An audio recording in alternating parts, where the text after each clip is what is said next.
LCM காண்க. இதை எப்படி ஈஸியாக சால்வ் பண்ணலாம் அப்படின்னா, ஆப்ஷன்ஸ் பாருங்கள். கொடுத்துருக்கிற நம்பர் எந்த நம்பர் எடுத்து இதில் வகுத்தாலும் அது வகுப்படணும். சரிங்களா? அதான் அப்போ தான் எல்சிஎம் வரும். அப்போ நம்ம வந்து ஃபஸ்ட்டு சின்ன நம்பர் எடுக்கலாம். 1194 97ன்னு இருக்குது. இது பார்த்திங்கன்னா ஒரு ஒற்றைப்படை எண். ஆனால் எல்சிஎம்மில் பார்த்திங்கன்னா 36 இருக்கா, 12 14 இருக்கா. அப்போ கண்டிப்பாக இது வகுப்படாது. அப்போ டைரெக்டாக இந்த ஏவை கேன்சல் பண்ணிடலாம். அடுத்தது இதுக்கப்புறம் சின்ன நம்பர் அடுத்தது பெருசாக இருப்பாங்க. சி ஆப்ஷனில் இருக்குது. 11,970 இந்த 36ஆல் வகுத்து பார்க்கலாம்.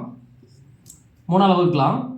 1 2 3 9 மீதி 2 வரும். 3 9 27 மீதி 2 3 9. அப்போ அந்த 0 அப்படியே இருக்கும்.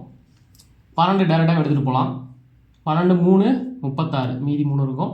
திருப்பி 12 3 36 எகெயின் ஒரு 3 இருக்கும், 30 இருக்கும். 12 2 24.